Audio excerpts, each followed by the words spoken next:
जय गौरी शंकर, जय गुरु माँ। बेड टाइम स्टोरीज में आज ऋषि जमदाग्नि और कामधेनु की कहानी। थोड़ा सा मेरा सोर थ्रोट है, उसे माफ़ कीजिएगा।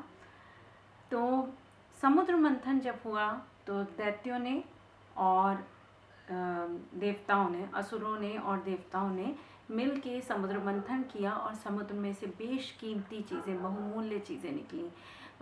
ऐरावत हाथी निकला, लक्ष्मी जी निकली, हलाहल विष निकला, अमृत निकला और साथ में निकली कामधेनु गाय। ऐसी बहुत चीज़ें निकली थी, बड़े सारे मणि और बहुत चीज़ें निकली। लेकिन जैसे सबसे पहले हलाहल विष निकला, उसे भगवान शिव ने गले में अपने धारण किया, अमृत देवताओं को मिला। कामधेनु गाय ऐसे ही प्राप्त हुई इंद्र को। समय के साथ धीरे धीरे कुछ समय बाद जमदाग्नि ऋषि के आश्रम में कामधेनु गाय आ गई। अब सबसे पहले कामधेनु का मतलब समझते हैं। धेनु मतलब गाय और काम मतलब जो आपकी कामनाओं, सभी डिज़ायर्स को पूरा करे। तो ये एक ऐसी गाय थी जो सिर्फ दूध ही नहीं देती थी, उसके दूध में अमृत था। सिर्फ उसका वो दूध ही नहीं देती थी, उस गाय से अगर आप भोजन मांगे, और भी कोई इच्छा की पूर्ति चाहे तो वो करती थी। तो कामधेनु गाय उसका नाम पड़ा। जमदाग्नि ऋषि, बता दूं आपकी जानकारी के लिए कि महर्षि परशुराम जी के पिता थे। तो माने हुए ऋषि थे। छोटा सा आश्रम था, साधारण वन में रहते थे, साधारण ढंग से। एक बार सहस्त्र अर्जुन नाम का एक राक्षस अपनी पूरी सेना के साथ कहीं से चढ़ाई करके लौट रहा था। अंधेरा होने के कारण उसने ऋषि का छोटा सा आश्रम देखा और वहीं रुक गया। उसकी सेना बहुत विशाल थी, सहस्त्रार्जुन की। तो वो जब रुका तो ऋषि ने मेहमान है ये सोच के उसका पूरा आदर सत्कार किया।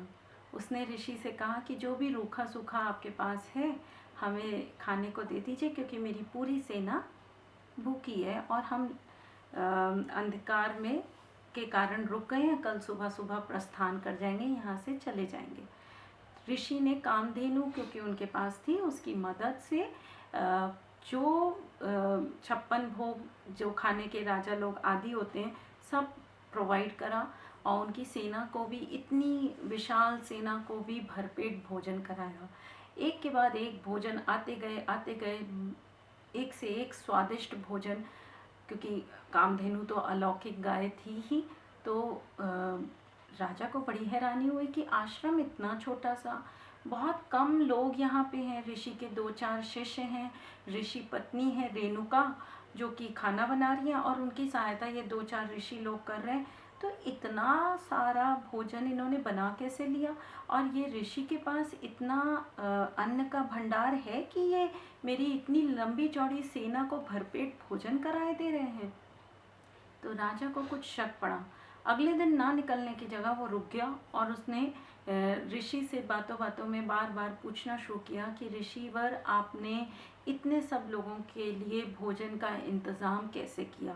आपके तो आश्रम में छोटी सी कुटिया है और इतनी जगह ही नहीं है कि इतना अनाज आप रख सकें, तो आपने कैसे किया? ऋषि बेचारे परेशान होकर उन्होंने बता दिया कि मेरे पास कामधेनु गाय है जो सब कामनाओं की पूर्ति करती है। अब राजा के मन में लालच आया। उससे लगा ऋषि के पास कामधेनु गाय क्या कर रही है, ये गाय तो राजा की शोभा बढ़ाएगी। तो उसने ऋषि से सीधे कहा कि आप जानते हैं कि मैं कितना शक्तिशाली हूँ, तो ये गाय आप मुझे दे दीजिए। ऋषि ने गाय नहीं दी। जब ऋषि ने गाय नहीं दी तो राजा को गुस्सा आ गई और उन्होंने अपनी पूरी सेना के साथ ऋषि के आश्रम पर ही चढ़ाई कर दी। अब 4-5 लोग और एक पूरी सेना, तो ऋषि का हारना तो तय था। ऋषि बुरी तरह पराजित हुए, उनके आश्रम पूरी तरह से तहस नहस हो गया। ऋषि ने हाथ जोड़ के कहा कि मैं ये गाय नहीं दे सकता, क्योंकि मेरे पास और कोई गाय भी नहीं है और इस वन में अपने शिष्यों के लिए और अपने लिए भोजन का और अन्न का मैं कैसे जुगाड़ करूँगा? ये गाय ही एकमात्र साधन है मेरी जीविका का। मैं मुख्यतः एक वेद पाठी हूँ मैं वेदों का ज्ञान देता हूँ अपने शिष्यों को, तो मेरे लिए भोजन उपार्जन का यही एक ज़रिया है। आप ये गाय मुझसे ना लें, नहीं तो मैं अपने विद्यार्थियों को भी क्या खिलाऊंगा। राजा ने जब बात नहीं मानी और गाय को ज़बरदस्ती, कामधेनु गाय को ज़बरदस्ती ले जाने लगा, तो गाय ने झटके से अपना खूंटे से वो छुड़ाया और वो उड़ के सीधे स्वर्ग चली गई इंद्र के पास। कुछ हाथ नहीं लगा सहस्त्र अर्जुन के, तो वो निराश होकर लौट गया। लेकिन ऋषि का तो सब कुछ ही खराब हो गया। आश्रम टूटा अलग, और कामधेनु जो उनके भोजन का, उनकी क्षुधा मिटाने का एक ज़रिया था, वो भी हाथ से चली गई। कुछ समय बाद ऋषि के पुत्र महर्षि परशुराम आए। जब उन्होंने आश्रम की इतनी बुरी हालत देखी, तो उन्होंने पिता से पूछा। उनके माँ रेणुका जी ने और पिता जमदाग्नि ऋषि ने उन्हें बताया कि ऐसे सहस्त्रार्जुन आया, हमने अपनी हैसियत से ज़्यादा उसकी सेवा करी, उसको, मेहमान को, अतिथि को देवता समझा, इतना आदर किया, और उसने बदले में आश्रम ऐसे तहस नहस किया और कामधेनु को ज़बरदस्ती हथियाने की कोशिश की, जिसके बाद कामधेनु स्वर्ग चली गई और वो आश्रम तोड़ ताड़ के चला गया। परशुराम को बहुत क्रोध आया और उन्होंने जाके सहस्त्रार्जुन को से लड़ाई करी, और सहस्त्रार्जुन दैत्य था, उसके बहुत सारे हाथ थे, एक एक कर उसके सब हाथ काटे और उसके बाद उसका सर काट दिया और उससे अपने पिता के अपमान का बदला लिया। ये थी आज छोटी सी कहानी कामधेनु गाय की। कामधेनु गाय से संबंधित और भी कहानियाँ हैं, विश्वामित्र और वशिष्ठ से संबंधित, कैसे विश्वामित्र और वशिष्ठ में कामधेनु को लेकर लड़ाई हुई। ऐसे ही और बहुत सी कहानियों के साथ मैं आती रहूँगी। जय गौरी शंकर, जय गुरु माँ।